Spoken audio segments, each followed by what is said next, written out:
saya bersumpah akan memenuhi kewajiban Presiden Republik Indonesia.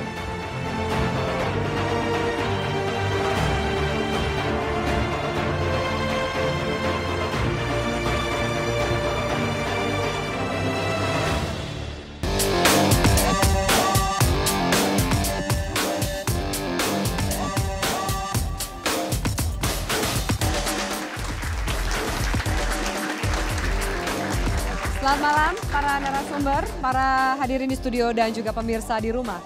Bertahun-tahun lamanya kasus pelanggaran HAM di negeri ini belum juga bisa disudahi. Banyak yang memilih bungkam seolah terancam jika membahas masalah HAM. Sebagian menilai pemerintah setengah hati dan terkesan menutupi. Namun muncul wacana rekonsiliasi yang sempat ditampik sebagai sebuah solusi. Lalu apa jalan terbaik dalam menangani kasus pelanggaran HAM yang pernah terjadi? Saya Afiani Malik, inilah Forum Indonesia, polemik rekonsiliasi pelanggaran HAM.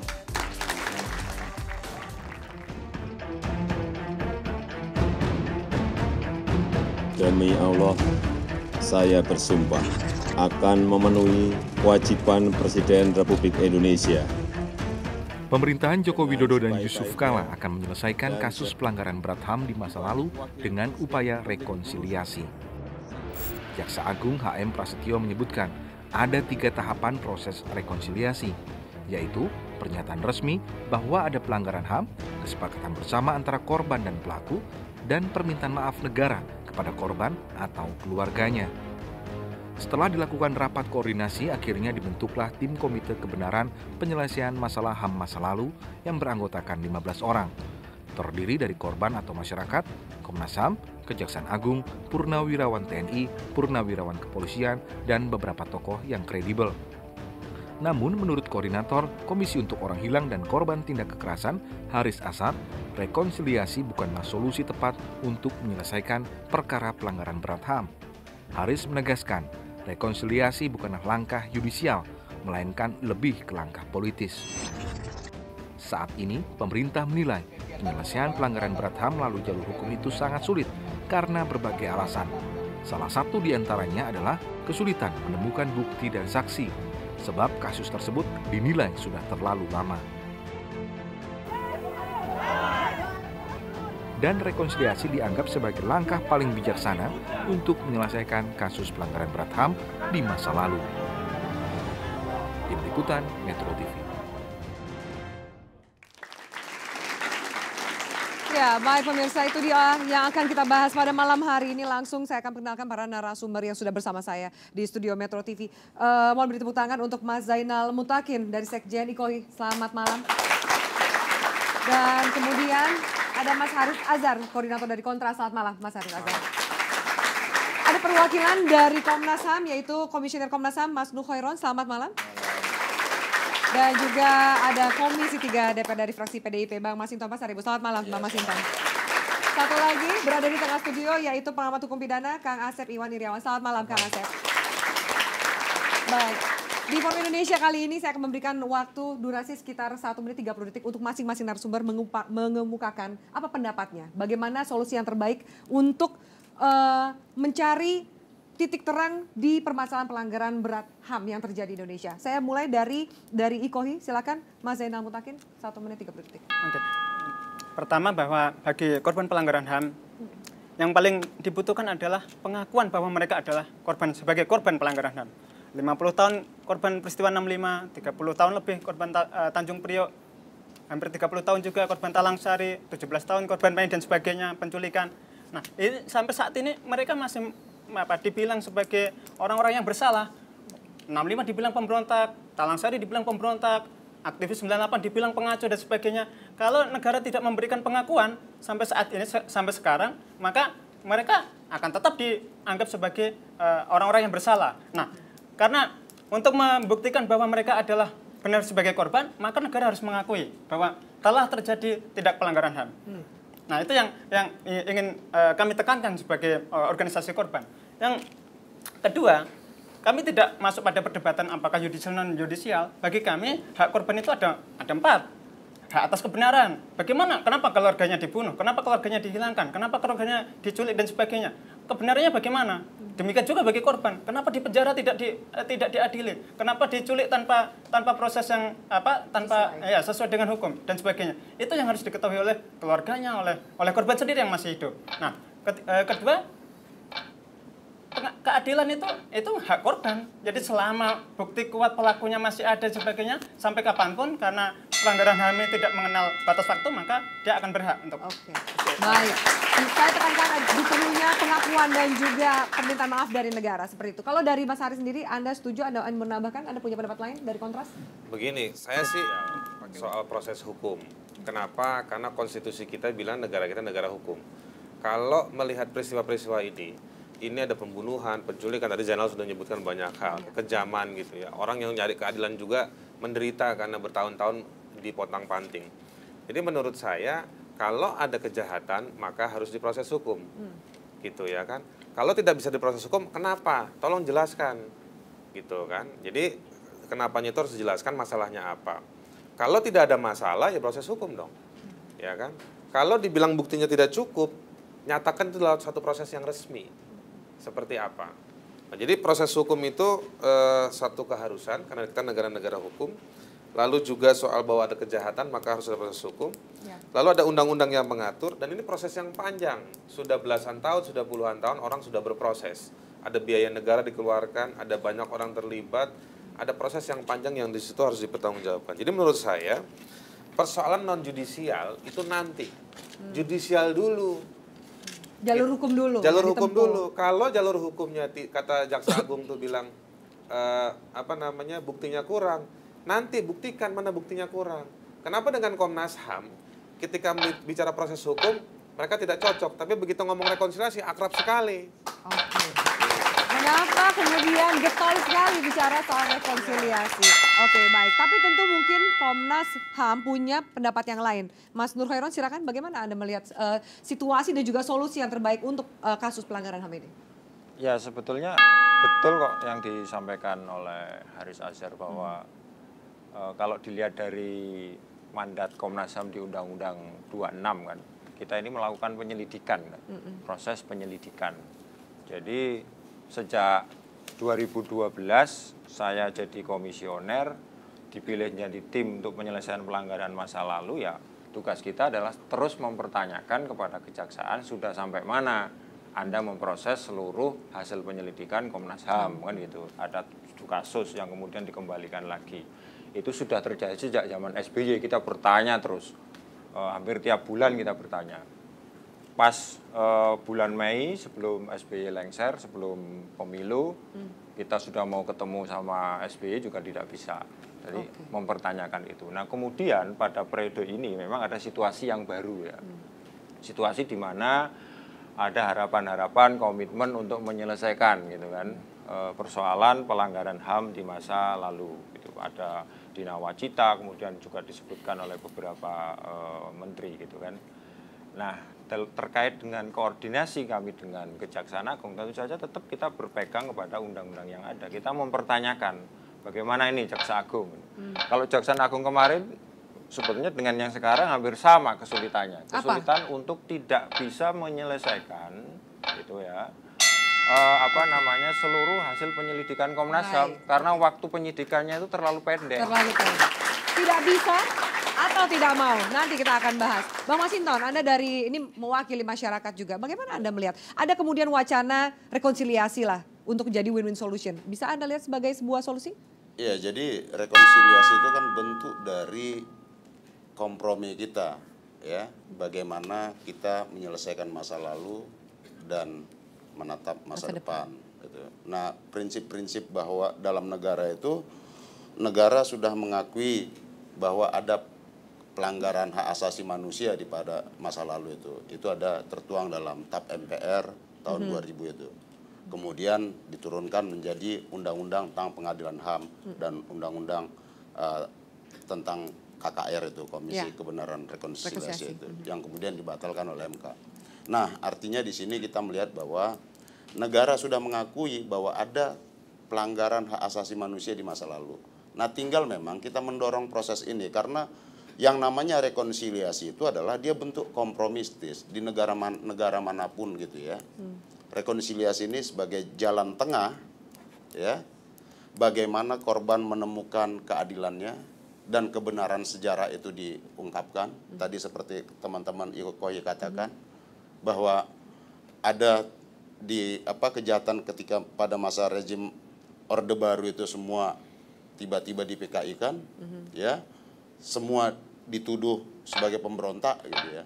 Nah, itu kita kan tidak boleh di masa yang akan datang peristiwa yang sama oleh kebijakan politik penguasa pada saat itu yang berseberangan dilawan. Oke, baik. Gitu ya. Waktu Anda udah habis. Nanti kita akan diskusi jika memang masih ada yang kurang atau masih Anda menambahkan pendapat Anda. Baik, Kang Asep, kita sudah dengar 4 pendapat. Menurut Anda ada yang kemudian dikatakan tidak, jalur hukum dulu. Tapi ada mengatakan rekonsiliasi jalan yang cukup kompromitif. Menurut Kang Asep seperti apa? Ada kejahatan kemanusiaan. Kejahatan kemanusiaan bagian dari pelanggaran HAM. Pelanggaran HAM, kata Haris tadi, adalah harus diselesaikan secara hukum. Karena hukumnya ada, yaitu ada Undang-Undang Pengadilan HAM. Bahkan ada TAP MPR. Nah, pengadilan HAM bagi dua, ada pengadilan HAM ad hoc dan pengadilan HAM. Kejahatan kemanusiaan dilakukan sebelum berlakunya Undang-Undang 2026 harus diselesaikan dengan pengadilan ad hoc. Faktanya kejahatan ini pernah diselidiki karena Komnas ada sebagai penyelidik. Nah, fakta ini telah menjadi kasus kepada kejaksaan. Persoalan pertama, ini adalah proses hukum harus diselesaikan. Ketika penyidik menyelesaikan penyidik kepada kejaksaan, rekomendasi DPR, ini diselesaikan secara di peradilan, di pengadilan HAM. Nah, di Undang-Undang Pengadilan HAM ditentukan juga di pasal 47. Tidak menutup kemungkinan adanya rekonsialisasi. Tapi rekonsiliasi hati-hati. Ada TAP MPR nomor 5 tahun 2000 yang harus dibentuk dengan undang-undang. By the way, tidak boleh dengan selain undang-undang. Karena persoalan apa? Persoalan kejahatan kemanusiaan, persoalan pidana. Ada tidak pidana atau penghapusan pidana harus dengan undang-undang. Tidak boleh sekarang dewe menentukan, harus rekonsiliasi. Sekali lagi, rekonsiliasi harus dibentuk dalam bentuk KKR, ya dulu namanya KKR yang 27/2004 dan itu harus dibentuk dengan undang-undang. Artinya apa? Ketika kita mengadakan rekonsiliasi tadi, bentuknya harus dengan undang-undang. Tidak boleh penetapannya di luar itu perintah TAP MPR yang tidak dibatalkan oleh Mahkamah Konstitusi. Artinya apa? Satu, perkara yang penuh kejahatan kemanusiaan sedang dalam proses hukum, ya selesaikan di penyelidikan. Kenapa berhenti? Ketika berhenti kan kita menang. Entah SP3 ke SP2 dan seterusnya, ada proses hukum. Apakah bukan tindakan kemanusiaan? Tapi ketika kita milih rekonsiliasi itu ekstrajudisial harus dengan undang-undang itu dibentuk lembaganya, penyelesaiannya tidak sembarangan. Jadi sebenarnya kemudian perjalanannya masih panjang dengan wacana ini. Oke, baik. Ketika kita lihat apakah memang ini unsurnya niatan baik dari pemerintah untuk memberikan sebuah titik terang atas kasus pelanggaran HAM yang terjadi di masa lalu atau hanya sekedar isu politis semata. Kita lanjutkan Forum Indonesia sesaat lagi, tetaplah bersama kami.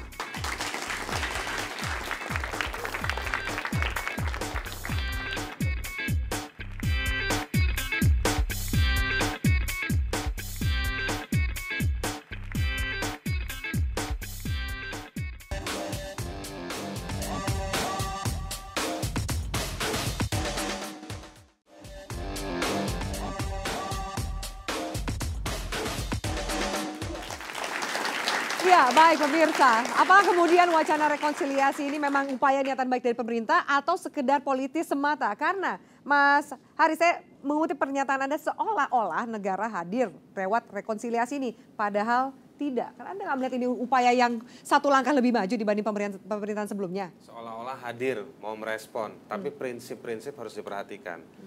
Crimes against humanity, kejahatan terhadap kemanusiaan, dia masuk dalam kategori gross violation of human rights, pelanggaran HAM yang berat.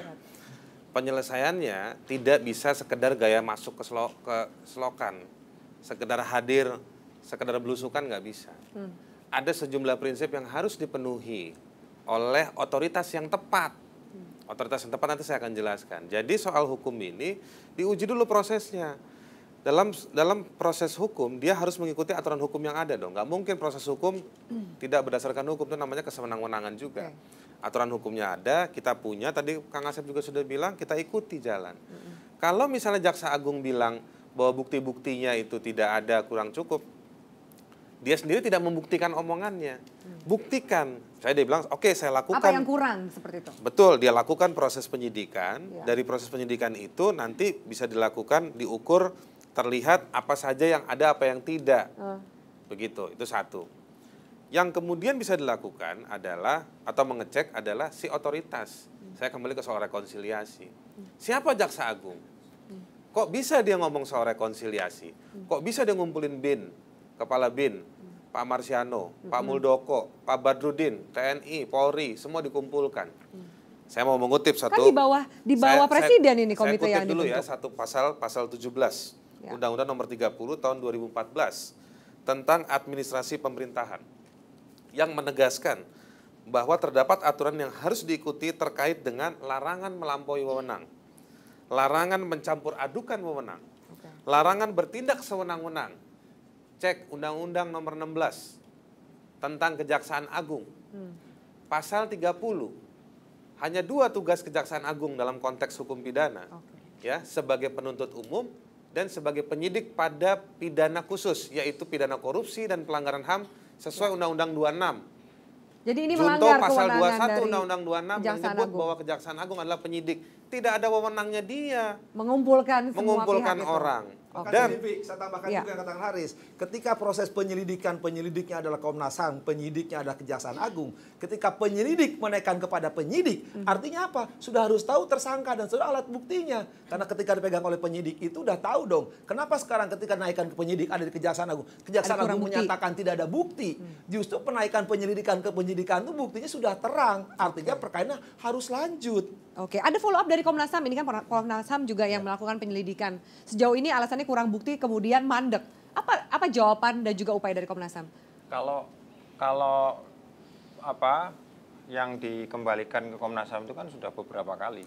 Kita jawabnya juga sama dengan jawaban-jawaban sebelumnya. Artinya kalau ada beberapa pertanyaan lah soal harus ada sumpah saksi macam-macam lah, ada yang material dan imaterial.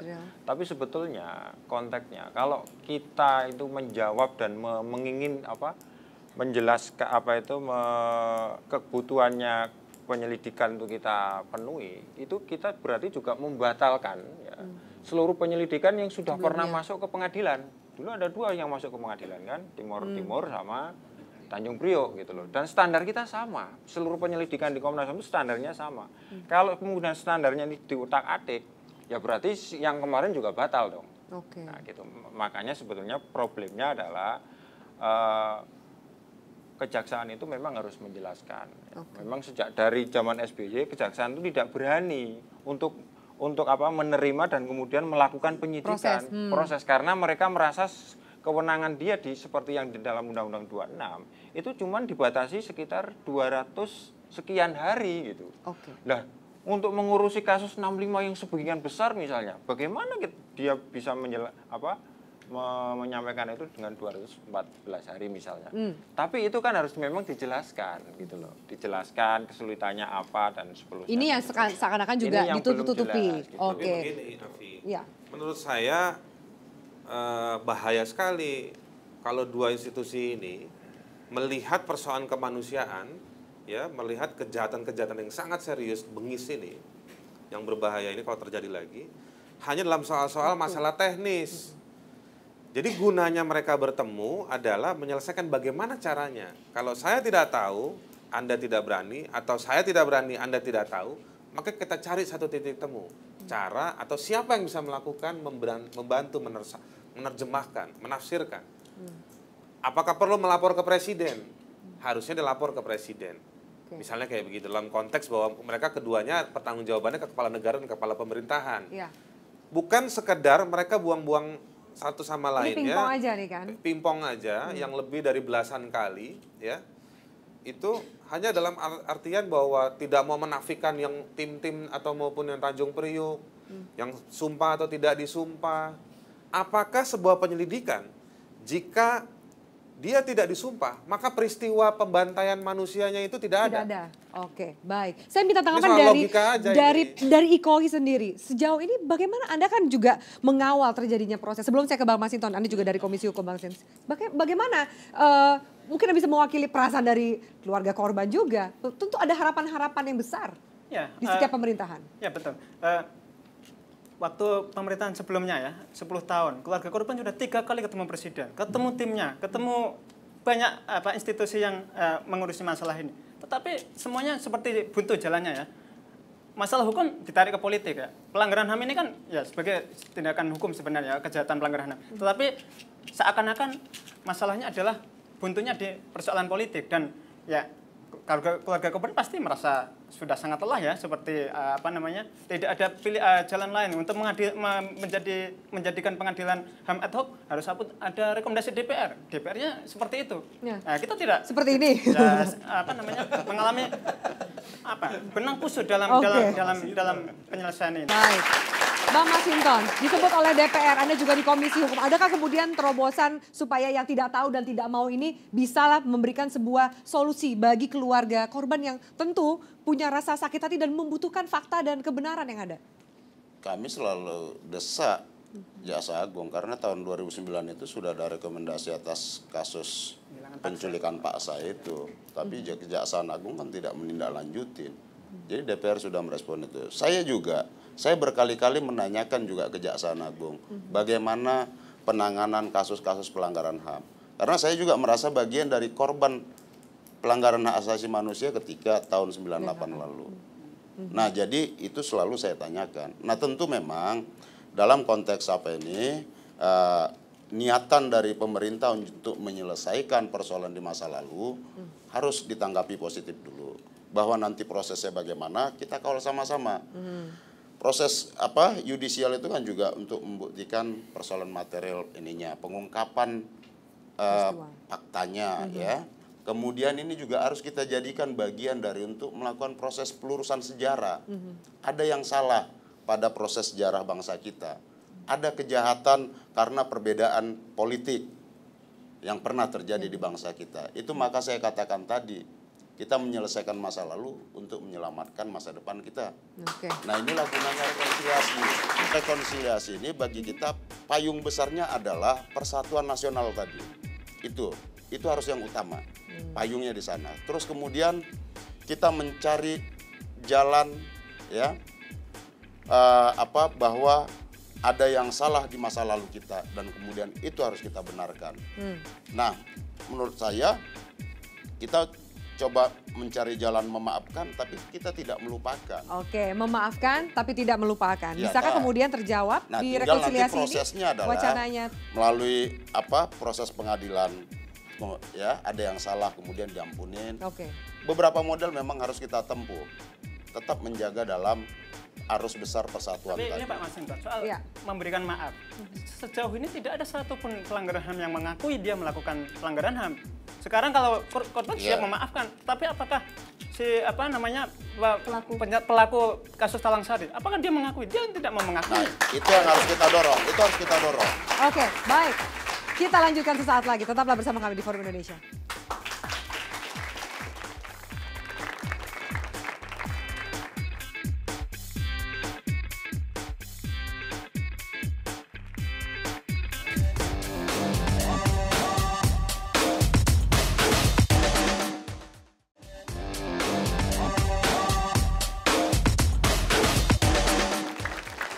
Ya, baik pemirsa.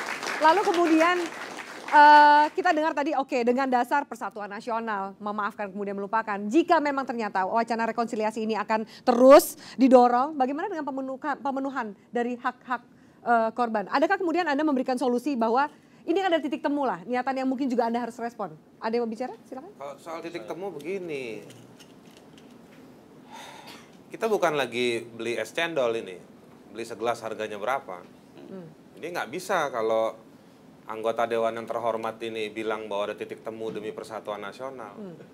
Kalau ada penjahat berkeliaran di negeri yang Anda cintai, apakah persatuan nasional itu bisa terjamin? Gitu. Apa tidak nanti orang-orang baik dalam negeri ini kabur gara-gara pemimpinnya terdiri dari sekumpulan orang penjahat yang pernah ngebunuh dan ngebantai orang? Jadi jangan sembarangan ngomong soal persatuan nasional. Persatuan nasional syaratnya apa, Bung? Anda harus jelaskan. Penegakan hukum, konstitusi dihormati, manusia dihargai. Ada banyak model. Ada banyak model. Ya. Kita lagi nggak belajar baca buku. Kita sedang tidak baca buku, banyak model. Tidak. Kita bukan lagi mau jahit celana atau rok. Model yang mana mau kita pilih? Kita lihat fakta bahwa kekuatan-kekuatan lama itu juga masih ada. Ya, jadi siapa kekuatan lama, jelaskan. kekuatan-kekuatan Orde Baru yang Ya, siapa? juga terlibat pada masa lalu itu juga masih ada yang Siapa? juga Itu kan kasus ada di ini koalisi di tidak pemerintahan yang ingin- Anda dukung. Bukan yang tidak ingin ini Itu kan ada di dibongkar. sana. Oke. Kita harus mencari. Anda harus jelaskan. Kita harus jelaskan bahwa koalisi Anda tidak terima orang-orang yang berlumuran darah keluar dari para koalisinya. Oke, Nggak baik. bisa Silakan. begitu. Silakan Nggak bisa ditanggapi, begitu. Mas Masinton. Nggak bisa begitu, Bu. Jangan interrupt dulu, Ya, kita kenapa dengarkan. saya katakan tadi mengedepankan aspek persatuan nasional? Apa yang mau kita bangun dengan rekonsiliasi Yang mau tadi? disatukan siapa dengan siapa? Penjahat dengan korban? Ya nggak adil, nggak Tidak. bisa. Kau yang salah dalam memaknainya. Salahnya di mana coba? Sebentar, Mas. Persatuan itu tetap kita kedepankan. Rekonsiliasi itu berangkat dari sebuah kejujuran, keikhlasan untuk kita berdamai dengan masa lalu Pelakunya kita. mau jujur nggak? Apa? Pelaku mau jujur nggak? Itu yang sedang kita jajakin. Caranya bagaimana jajakinnya? Kau benar sendiri. Model rekonsiliasi begini nggak akan pernah terjadi, Bu. Nggak butuh Kalau rekonsiliasi. dengan model begini, Nggak butuh rekonsiliasi. tidak akan pernah. Anggota dewan Aku- seperti ini Bung, yang bahaya memberikan Oke. peluang buat pelaku untuk nanti meluk-meluk korban. Kau- Korban belum bisa ngomong tidak, sesuatu. kau berangkat dari kecurigaan. Itu salah. Saya Itu nggak salah. curiga. Rekonsiliasi. Kita Jangan sudah pernah ngawal ketemu. belasan tahun para Aku korban. ini korban, Bung. Baik. Aku ini korban di Apa Semanggi. kontribusi kamu buat yang lain? Aku ini korban di Ah, Semanggi. tidak Kalau kau ada. berangkat dari Oke, kecurigaan, baik. Jangan kau tarik ke gimana? politis, kita bahas, kita fokus kembali Kau korban dari di mana Komnas HAM. Saya akan katanya? tanya. Mana pernah dia Dari urus orang Komnas di HAM. Semanggi? Kutanya kau korban di mana kau? Baik, baik. Bapak-bapak, ayo kita hormati Kau forum lagi ini. tulis. Silakan, Nggak dari Komnas perlu HAM korban sendiri. harus Eh, membela Siapa? kasus ini. Di mana Baik. aku nggak ngurus Semanggi? Baik, sebentar. Silakan kembali ke tempat duduk Anda. Mas Ari sebentar. Kalau Tolong, persoalan ini, silakan. kalau ini Pak Taris. Oke, baik. Jangan Bang Masinton silakan duduk kembali. Terima kasih. Baik, saya akan tarik ke Komnas HAM. Ini sebenarnya ada dua Kau yang dua merasa argumentasi. benar sendiri, kau. Baik, Anda bisa Ya, diam? ini korban. Sebentar. Kau di mana kau korban? Sebentar. Bang Masinton, tolong tenang, tolong tenang, Aku tolong ini tenang. korban. Jangan kau Baik. merasa benar sendiri. Oke. Gaya Mas Ari, kau. sebentar. Gaya kau Tolong. itu. Tolong, hormati forum ini, tolong. Anda Kau disaksikan, Taris. Anda disaksikan oleh semua merasa masyarakat di benar Indonesia. sendiri. Tolong tenang dulu, Gitu, Bos. Baik. Komnas HAM, silakan Anda Kau merasa bertengahi benar bahwa ini sendiri. ada dua Kemana argumentasi. kau hadapi kau? Baik, kalau Anda tidak bisa diam, saya terpaksa harus membuat Anda keluar dari forum ini. Tolong hormati forum ini. Terima kasih. Silakan dari Komnas HAM. Bagaimana tanggapan ini ada dua argumentasi yang Jadi pada- sangat runcing. Pada tanggal 10 Desember 2014, ya, satu-satunya presiden yang berhasil kami undang untuk menyatakan sesuatu tentang pelanggaran HAM ini, itu ya memang Pak Jokowi. Ya. Dia menyatakan, meskipun dengan kalimat yang sangat pendek, waktu itu di Istana Jogja, dia bilang harus ada penyelesaian atas pelanggaran HAM masa lalu, baik itu bisa diselesaikan secara yudisial maupun non-yudisial, dan tidak menjamin negara tidak melakukan mengulangi. Bisakah kemudian kembali. di pemerintahan kali ini menyambung dua argumentasi, ada Nah. harapan baru bagi keluarga korban yang berpuluh-puluh tahun mencari titik terang dan juga kebenaran yang mereka butuhkan? Nah, sebetulnya setelah kita gagal membuat undang-undang KKR itu, ada klausul di dalam MK yang menyatakan sebelum KKR yang baru dibentuk kembali, itu bisa dilakukan langkah-langkah politik. Misalnya melalui presiden. Nah, inilah sebetulnya yang sedang kita gagas. Bagaimana apakah presiden berdasarkan payung hukum MK itu bisa memerankan diri untuk melakukan langkah-langkah yang disebut oleh Pak Masinton tadi soal KKR, gitu, Oke. soal rekonsiliasi. Saya kalau dengan model apa tadi ya, dengan model apa yang dikatakan Haris tadi itu, bahwa saya ini korban ketika peristiwa Semanggi dan kemudian tidak ini. Saya ini menjalani tahapan-tahapan itu. Ya, bagaimana peristiwa ini bisa diungkap. Kalau dengan cara benar sendiri itu nggak akan bisa. Ini Yang benar rekonsiliasi sendiri ini yang udah mana? kita Jangan nuduh katakan juga, nggak ini enak jalan nuduh. tengah. Jangan merasa benar sendiri gitu loh. Ada kejahatan ya proses hukum, bukan jalan tengah ini. Ya tetap diproses, itu yang sedang kita dorong gitu. Yang itu dorong proses hukum, jangan rekonsiliasi. Oke, Ya hukum. kalau kau mau menyelesaikan ini tanpa jalan tengah, ini nggak akan pernah selesai, Bung. Baik. Yang namanya pelakunya saja sampai sekarang nggak mengaku kok. Nah, kita kan mau mendorong supaya ada pengakuan tadi. Negara sudah mengaku, tinggal kita dorong prosesnya gitu loh. Baik. Kang Asep, ini perlu tahapan yang panjang memang dan kesabaran yang luar biasa dalam mengungkap kasus ini. Kalau Anda lihat seperti apa? Adakah memang juga bisa dilakukan, ada titik terang di antara dua argumentasi yang juga mewakili dua pihak? Maka tadi harus dipilah ya. Ketika ada proses hukum, bahkan DPR udah rekomendasi, proses hukum harus berjalan sesuai due process of law. Artinya tidak boleh berhenti di situ saja. Bahkan penyidik kejaksaan dibatasin waktu 90 hari, perpanjangan 10 hari. Kalau nggak selesai harus diterangkan.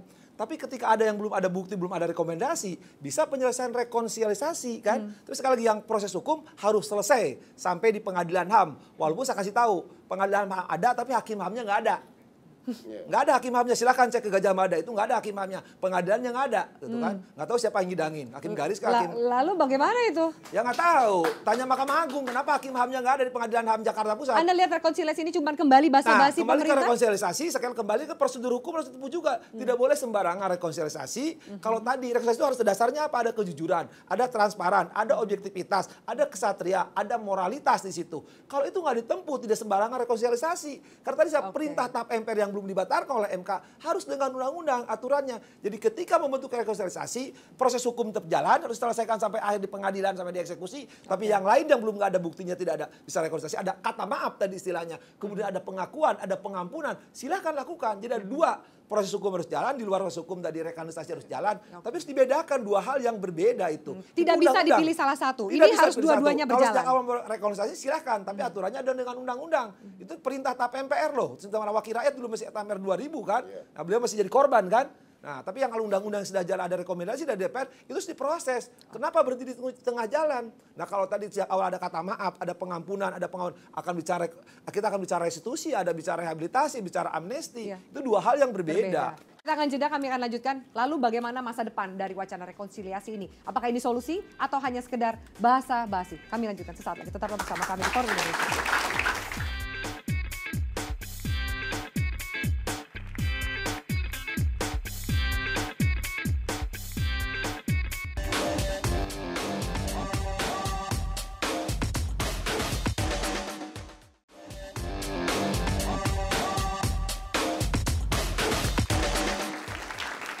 Ya, baik pemirsa, kita lanjutkan Forum Indonesia.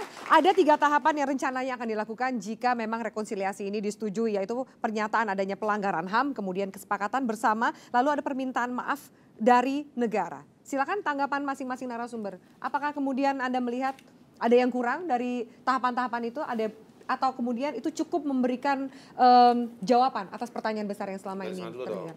Silakan dari Kohe dulu. Ya, korban tentu ingin kepastian hukum ataupun politik, apa aja lah ya, dua hal itu yang mewarnai dalam peristiwa pelanggaran HAM itu. Ingin ada kepastian sehingga stigma yang menimpa korban itu bisa dihilangkan. Kemudian diskriminasi yang selama ini berpuluh-puluh tahun dialami juga harus dihentikan oleh negara. Di Talang Sari itu tidak ada pembangunan, tidak ada jalan, tidak ada listrik, tidak ada saluran air karena didiskriminasi sebagai gerakan pengacau keamanan. Itu yang masih berlangsung hingga sekarang. Itu. Jadi ada kepastian, ada pengakuan bahwa para korban ini adalah korban tidak pelanggaran HAM dan terpenuhnya 3 hak korban itu.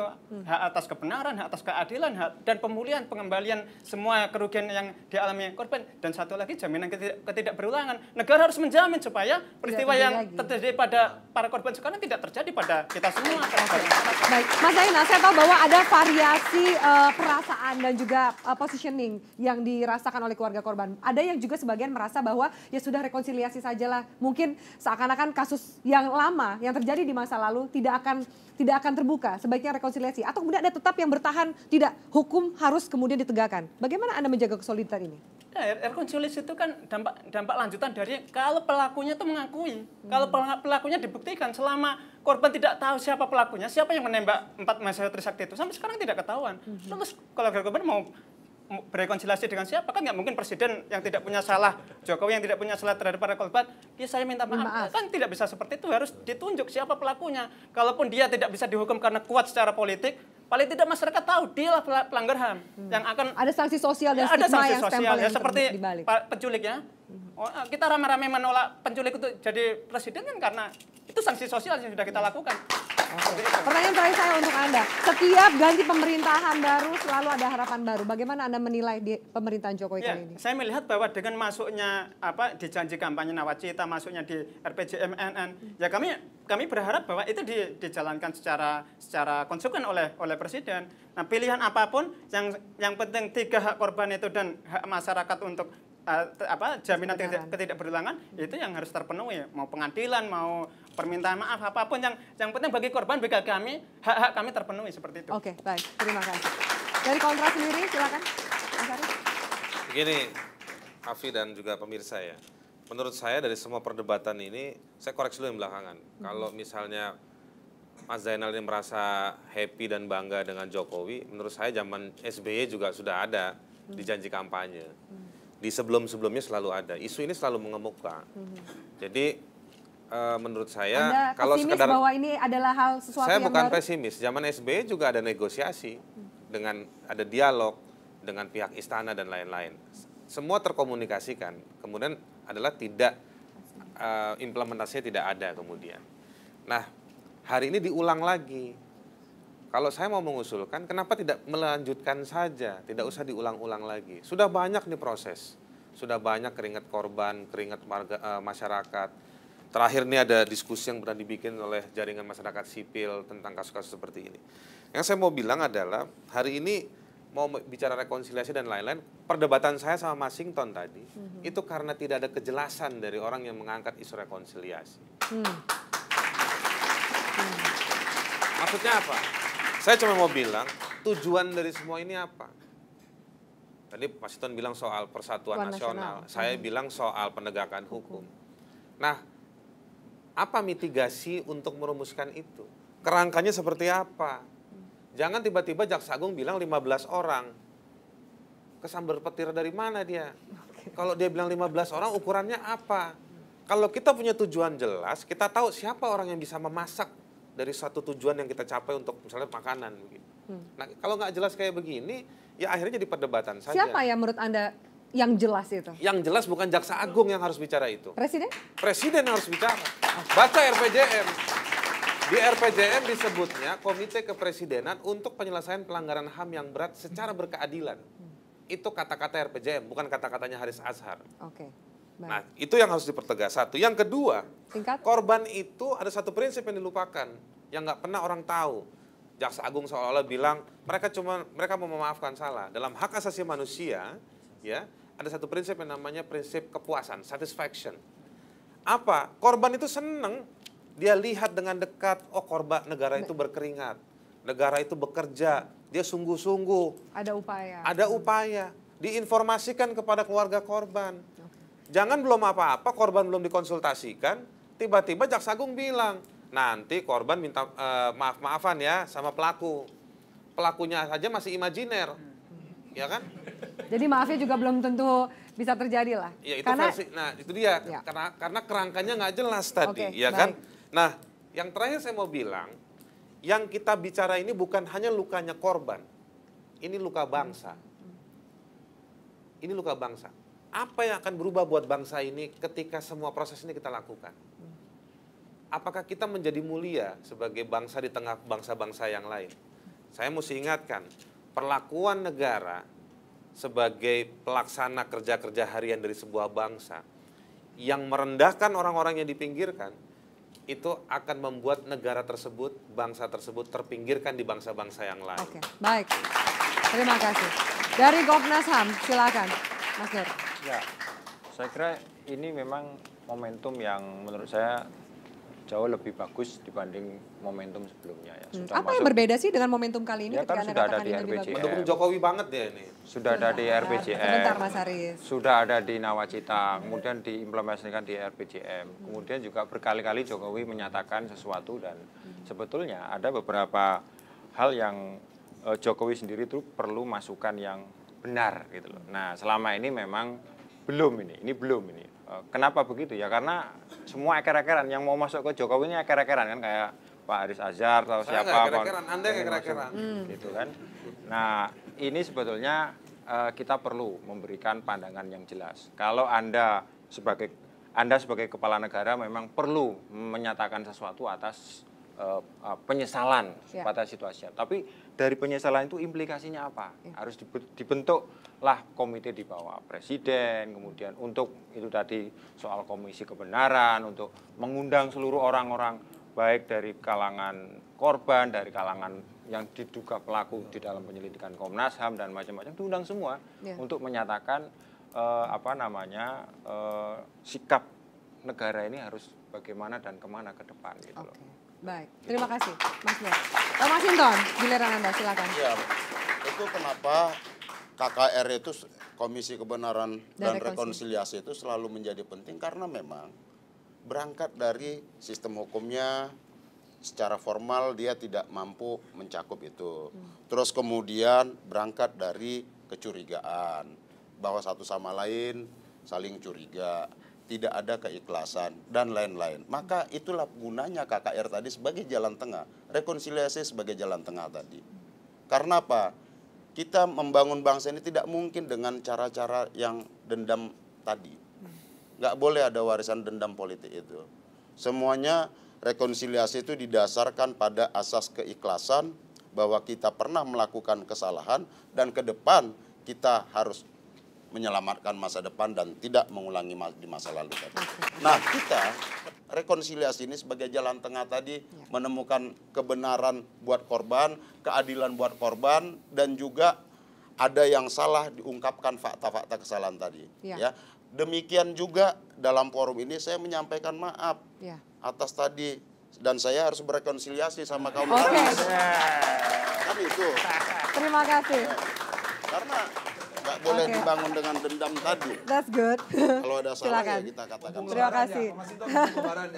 Mumpung suasana Lebaran. Nah, jadi bagi kita memang ada banyak yang apa yang disampaikan oleh teman-teman tadi itu juga agar proses keadilan dan kebenaran itu bisa terungkap terus. Baik. Nah, di DPR juga rancangan undang-undang KKR itu juga sedang masuk prolegnas dan kita harapkan nanti itu menjadi sebuah payung hukum agar mampu menemukan keadilan buat korban. Semoga harapan jadi kenyataan ya, Mas Hinton. Dan berharap terus, berarti pemerintah harap terus. Terima kasih banyak para narasumber atas keterangan dan juga waktu Anda di Forum Indonesia. Dan pemirsa, keluarga korban pelanggaran HAM berat telah menunggu begitu lama lewat segala upaya dan juga air mata demi mendapatkan fakta dan nama.